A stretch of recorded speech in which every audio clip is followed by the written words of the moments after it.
Sa kabila ng pagpasok sa susunod na round ng Commissioner's Cup, hindi umano kumbinsido si Coach Yeng Guiao. Diin niya, wala raw halagang twice to beat kung wala sila sa ayos. Kaba naman sa dibdib ang nararamdaman ni Robert Bolick sa kabila ng meron din silang twice to beat incentive. Dagdag niya, hindi umano basta-basta ang makakaharap sa quarterfinals. At ang ilan nating mga kababayan, naniniwalang matatalo ang Hinebra sa TNT ngayong linggo. Bunga ng isang kadahilanan. Tutukan po natin ang lahat ng yan. Pero bago yan, pakisubscribe, like and share na lang muna para pareho tayong updated. Sigurado sa twice to beat incentive pero hindi kumbinsido sa performance sa pagpasok ng Rain or Shine sa quarterfinals. Yan ang inamin ni Coach Yeng Guiao.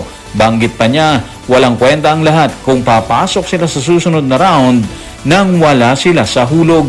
Narito ang kanyang paglalahad. Tutukan natin si Coach Yeng sa report ni Richard D. ng The Manila Times. Pasok na kami pero hindi kami kontento sa paraan kung paano kami naglalaro. Nandyan ang twice to beat pero wala rin itong ibig sabihin kung papasok kami sa quarterfinals na wala sa ayos ang laro namin. Ang larong ito kasi laban sa Titan Ultra ay tungkol sa pagbabalik ng rhythm namin. Malinaw naman kung bakit gano'n ang sinabi ni Coach Yeng. Bagong laban nila kontra Titan Ultra, kahit meron silang twice to beat advantage, yung Rain or Shine, ramdam niya hindi maganda ang direksyon ng laro nila nitong mga nakaraang linggo. Sunod-sunod kasi pagkatalo nila. Una sa NLEX Road Warriors noong April 29. Tapos sinundan pa ng mabigat na talo laban sa Barangay Hinebra noong May 3. Kaya ang concern niya ngayon mga playoffs, hindi na lang standings, kundi momentum at confidence ng team.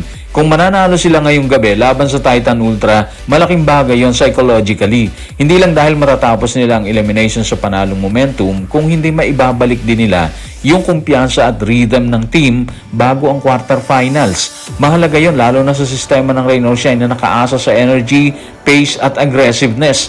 Kapag maayos ang daloy ng laro nila bago mag-playoffs, mas magiging delikado sila kahit sino pang kalaban nila dyan. Pero kung matatalo silang muli, dun pwedeng maging problema yan. Tatlong sunod na pagkatalo papasok sa quarterfinals, posibleng makaapekto sa moral at chemistry ng grupo. Kahit meron silang twice to beat, pwedeng mabawasan ng kumpiyansa at mas dumami ang pressure sa kanila. Sa playoffs kasi, maliit na bagay lang minsan ang kailangan para maiba ang takbo ng serye, di ba? At kapag kulang ka sa rhythm, mahirap agad bumawi. Kaya tama yung point ni Coach Yeng na ang laro laban sa Titan Ultra, hindi lang basta para sa standings yan.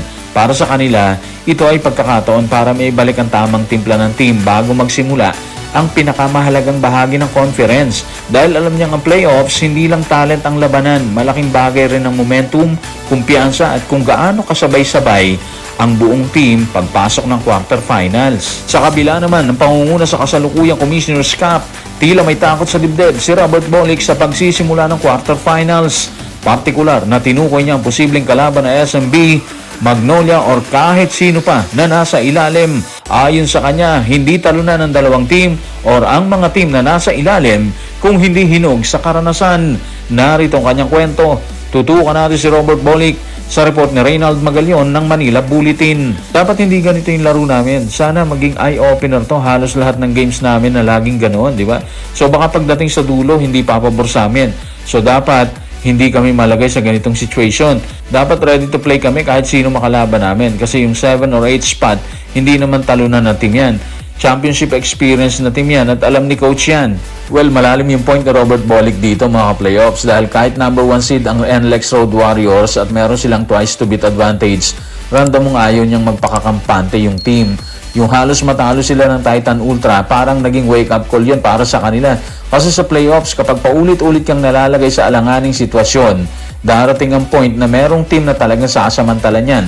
At may dahilan kung bakit mabigat ang babala ni Robert Bolick. Posibleng makakaharap nila ang San Miguel Beermen or Magnolia or kahit sino dyan sa quarterfinals. At parehong hindi ordinaryong lower-seeded team sa mga yan, ha?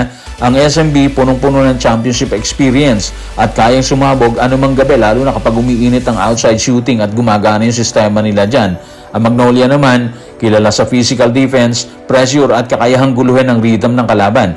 Kaya kahit may twice to beat ang NLEX, hindi sila pwedeng umasa lang sa standings. Kung SMB makakalaban nila mga playoffs, malaking hamon ng composure at endgame execution. Kung dikitan yung laro kasi, napakadelikado ng SMB dahil sanay ang roster nila sa pressure moments. Kapag Magnolia naman, magiging test yun sa decision making ng NLEX dahil siguradong pipilitin ng hotshots na gawing mabagal at physical ang serye.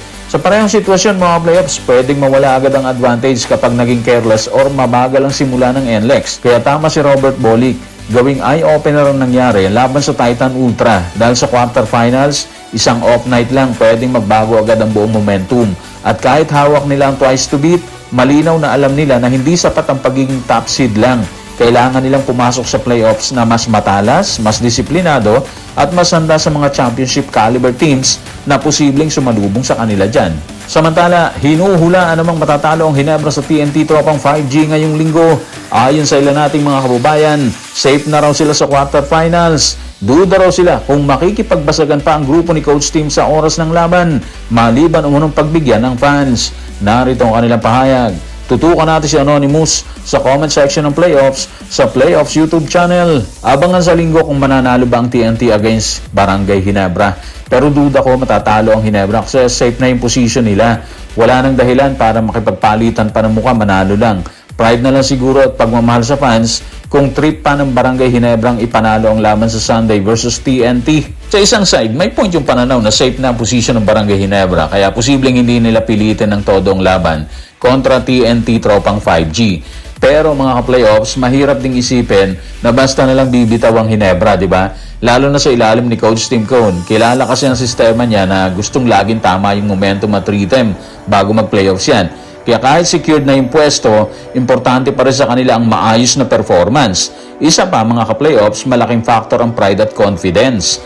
Kapag natalo ka bago mag-quarterfinals, pwedeng madala yan sa susunod na round. Kaya posible pa rin seryosohin ng Barangay Ginebra ang laro para mapanatili ang magandang daloy ng opensa at kumpiyansa ng team.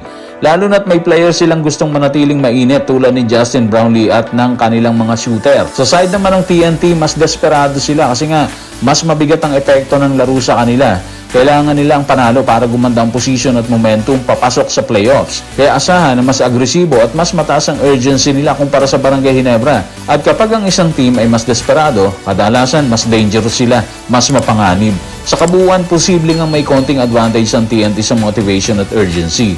Pero hindi ibig sabihin ng mga playoffs na madaling matatalo ang Barangay Ginebra. Sa ganitong klaseng laban, madalas pride, momentum, at psychological edge din ang nakataya, lalo na kapag dalawang contenders na naghaharap bago magsimula ang playoffs. So guys, maraming salamat.